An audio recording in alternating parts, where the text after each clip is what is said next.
আপনি ভুয়া কৃষক না কৃষক আবার কথা বলেন। রাজাপুর শ্রীপুর মাগুরা শ্রীপুর মা কয় বস্তা পেঁয়াজ নিয়ে আসছেন? 90 বস্তা 96 বস্তা 96 বস্তা। কাগজপত্র আমার আছে? বাড়ির মাল মাথায় করে নিয়ে আসছেন না গাড়ি করে নিয়ে আসছেন? গাড়িতে কোন গাড়িতে নিয়ে আসছেন? ট্রাকে নিয়ে আস, ট্রাকের কাগজ দেখান। ট্রাকে করে নিয়ে আসছেন না? চালান বালা নিয়ে আসছেন? না আমি সাথে আইছি। এই কথা বলেন না আবার। আপনি তো চালাকি করলেন প্রথমেই, উনি তো সঠিক তথ্য দিতে পারছেন না। আপনার তো আমরা জিজ্ঞেস করি নাই যে কে নিয়ে আসছে মাল। আপনি বলেন যে কৃষকের, মানে অ্যাভয়েড করার চেষ্টা করতেছেন। কৃষকরা তো চালান বালা নিয়ে থামেন, আমি বলি ট্রাকে করে নিয়ে আসছে না? উনি তো মাথায় করে নিয়ে আসেন 90 বস্তা 96 বস্তা মাল। মনে করেন 5-6 জন মনে মিলে করার দরকার নাই তো। 5-6 জন মিলে এক গাড়ি নিয়ে আসে।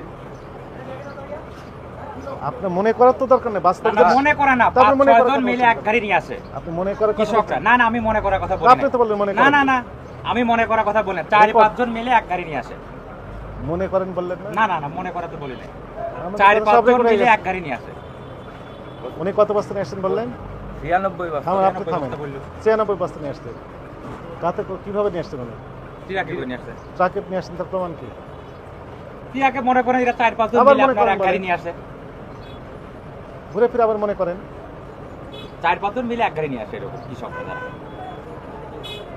এলাকায় বিস্তৃত মনে করেন ব্যাপারীরা আবার মনে করেন। থামেন, আপনি থামেন। ঘুরে ফিরে আপনি মনে করেন। আপনি বাস্তবে গত সপ্তাহে দাম কত ছিল? গত সপ্তাহে পেঁয়াজের দাম গত সপ্তাহে গত সপ্তাহে তো আপনার 45-46 টাকা বেশি, 47 টাকা। 45 হয়েছে। তার আগের সপ্তাহ তার আগের সপ্তাহে ছিল আপনার 40 টাকা, 40-39। 10 টাকা করে বাড়িয়ে দিলেন আপনারা। 10 টাকা এখন তো মনে করেন যে আপনার এলাকায় দাম আবার বেশি। ঘুরে ফিরে আপনার মনে করেন। এলাকায় তো সব মনে করেন স্টক করছে। মনে করেন আপনি সবাই লাভ করতে। এলাকায় তো আপনার 2000-2100-2200 টাকা বাজার। সেই হিসাবে আমরা দাম কম বেশি আছে। ছাড়া আমারও লস হয়েছে। আপনাকে তো আমি জিজ্ঞেস করি নাই। আচ্ছা, ঠিক আছে। আপনি তো কৃষকই না, আপনি ভুয়া কৃষক। না কৃষক কৃষক। আবার কথা বলেন। উনি যে কৃষক উনি কৃষক কিভাবে নিয়ে আসছেন? অবশ্যই ওনার ক্ষেতের মাল ছাড়। কথা বলেন না। ওনার ক্ষেতের মাল, 300 ওনার ক্ষেতের মাল উনি চাঙে রাখতে সেখান ওনাকে থেকে তো নিয়ে আমি আসছে। জিজ্ঞেস করছি, আপনি কথা বলছেন কেন?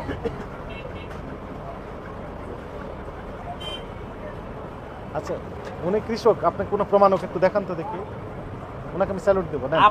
আপনি দরকারে একটা লোক পাঠা দেখেন এলাকায় আবার যে কথা ওনার বলেন। ক্ষেতের মাল নাকি। উনি তো মাল চুরি করে নিয়ে আসেন, উনি কিনেও নিয়ে আসেন নাই। ওনার ক্ষেতের মাল উনি নিয়ে আসছে। এলাকায় ব্যাপারীদের কাছে বেচলি পারে বাকি। এজন্য এখানে এসে ঢাকা আসে বিক্রি করে। 2 কেজি বিক্রি এখানে মনে করেন কম দামে বিক্রি করে যায়। আপনি মনে করেন এই কথাটা বাদ দেন। জি প্র্যাকটিক্যালি তো আপনি দাম বেশি দিচ্ছেন। কেমনে দাম বেশি স্যার? এলাকায় তো কিনলে ওই তো পারে বললেন মনে করেন গত 52-53 সপ্তাহে- টাকা পড়ে। আবার মনে করেন ওই 52-53 টাকা পড়ে।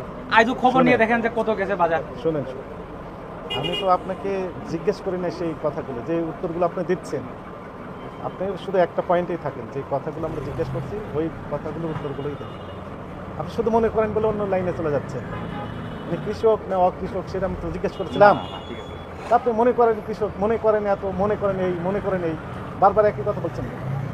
এখন আমি যদি ভেরিফাই করি তাও তো উনি উত্তর মিলবে না। আমি তো ওই লাইনে হাঁটি না। আপনার নাম কি? আমার নাম শহীদুল। আপনি তো ব্যবসায়ী। ব্যবসায়ী না আপনি? আপনার ব্যবসা প্রতিষ্ঠানের নাম কি? মেসাস নিউ বাণিজ্যালয় নিউ বাণিজ্য। কাগজপত্র আছে না? আছে। বের করেন তো কিছু। আছে ওই যে আমাদের ট্রেড লাইসেন্স। হ্যাঁ, বের করেন। এইটা নামান তো। বের করেন।